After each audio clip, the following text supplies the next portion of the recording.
If all of us had a camera on us for all of those kind of formative years, a lot of us would be cancelled. He doesn't like us waking him up. He's so, it's got to be the laziest puppy on the planet. Look at him. He really loves me. Wherever I go, he wants to be. He's a really good boy, yeah. The shot just got better, if that was even possible. I know. How can you compete with that? Look. So, Lisa Las Vegas, right? The new show. Are we going to be seeing any familiar faces? Oh, yeah. We have some of the Vanderpump Rules cast. Okay. Because, absolutely, they kind of come to, when we're setting up the hotel, you're going to definitely see a lot of storyline from them. But ostensibly, it will be about the development of the hotel. But, you know, it's not just a design show. It has many kind of emotional levels to it, with the stress, with feelings I have about success and achieving this, and the cast. There was just a lot of layers in the show. Well, you reunited with Stassi, right, for Villa. And so I want to know, like, you know, are there any cast members who should be brought back? What would you make them do? Any new ideas for reunions and other people, like, coming back into the story? Oh, wow, that's so complicated. I mean, obviously, Villa, and it's very unusual for Villa to cross over with Vanderpump Rules and have Stassi on it. Yeah, it was a very unusual situation for sure, but it worked really well. And I felt sorry that Stassi, you know, I believe people should learn from their mistakes, especially when they're young. I mean, because I think if all of us had a camera on us for all of those kind of formative years, a lot of us would be cancelled. You know what I mean? Or make mistakes. People make mistakes, but when it's on television for everybody to see. And I think it was about time she came back to television. So, yeah, putting on Villa was a great idea. Are there any regrets looking back now that there's like a whole library, you know, of footage? Are you good with the way everything's played out? I don't really ever regret anything, or I don't think I've ever really said, can you edit that out? You know, maybe the things I've done, if I've kind of got it wrong, then I feel I've learned from it. You know, I always used to see the funny side. And so I think on Housewives, that was one of the reasons I left. It stopped being fun, you know, and so for me, I like the playful nature. I mean, especially like when I did the show with Gordon, for example, it wasn't my show, but I was on his show. We had so much fun, you know, and to me, that's what life is about. If you love going to work and, you know, have a good time doing it, that's the most important thing, you know. Well, I guess that answers my next question, because like when you talk about going to work, you're going to work and work and work and work. I mean, there's so much work. It was a lot. Actually, to be honest, to be a producer on Lisa Las Vegas and to be talent on, you know, in front of the camera, I'm used to that. But this was trying to get this project done. And, you know, I was rushing around like a blue-ass fly. Time, it was of the essence. It was a lot. And to be honest, we only actually got things into shape yesterday, and we were already open. But we were still getting 5-star reviews. We got some great reviews. People love the mattress. They love the ambiance. They love the design.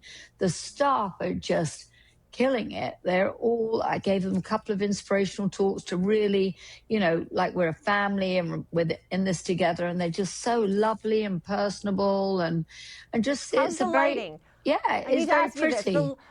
That is my complaint about most hotels. So tell me the lighting is great and I'll be there. Well, Nick Elaine is, you know, that's his thing. It's always been his thing. He loves great lighting. So, yeah, it's, and the room feels really ethereal, away from the crazy of Vegas. The hotel's a little crazy. There's a taxi in the lobby and, you know, there's a phone box and, you know, there's a huge giant dog statue. But the room feels very, ethereal. So what made you want to add a hotel to your already extensive resume? Well, because I have a very close relationship with Seasons Entertainment, and I love, love, love working for them. They kind of seem like this huge corporation, but they're not. They're really, I mean, they are a huge corporation, but they're really personable, and I get on really well with them. And we just kind of talked about the next step. And they said, well, what do you think of a hotel? And once they mentioned that word, I never let them forget it. So it was every day, it was, what about the hotel? What about the hotel? And then they told me about the Cromwell.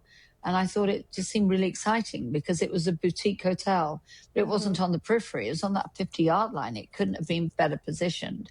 And it wasn't overwhelmingly big. It wasn't, you know, like the other big guys, but still 200-room hotel. And I just thought, yes, this is it. I love it. How much of you is in here? All of it. All of it. You're going to see on the show that we're doing for Bravo.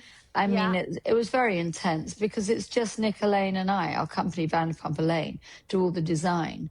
So there's nobody else to talk to turn to create with. I mean, obviously, most of it was, you know, designed. When you do 200 rooms, you've got to be organized. And then you see us put it together. But it was, it was absolutely Nick and I just together, like the restaurants. It's just the two of us. Listen, I am someone who lives with dogs, so I obviously love the fact that you are always surrounded by dogs, that they're such a big part of your life. And now this hotel, I mean, there's there's a tribute to, it's Jiggy, right? Jiggy was my little dog for years. That was the inspiration of the Vanderpump Dog Foundation. And he was this little man that was kind of compromised. But throughout his life, we became much more aware of the inhumane treatment of dogs. So then we created the Vanderpump Dog Foundation that he, you know, was the mascot of. Sadly, he passed in COVID. But I always loved, you know, everything. He was just such a wonderful little character. And the fans knew him really well. And I loved the word gigolo. To me, it's just, you know, such an unusual word.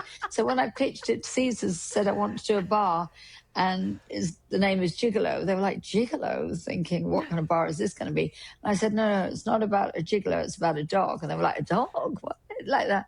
But he's had such a following, and I think it just leans into the playfulness of the Vanderpump Hotel. I mean, the gigolo, people are loving it. It's very decadent.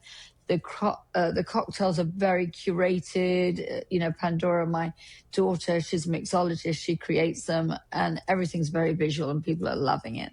But you also see this giant statue of Jiggy.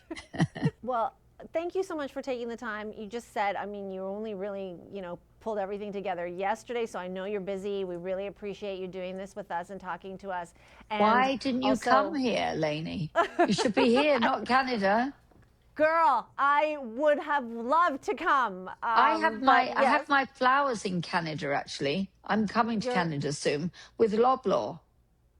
Oh, with Loblaws? Yeah, Loblaws. Okay. Oh, it's an American accent. So yeah, with Loblaws. Yeah, I have all my flowers with them. I love working with them. Great people as well. Okay.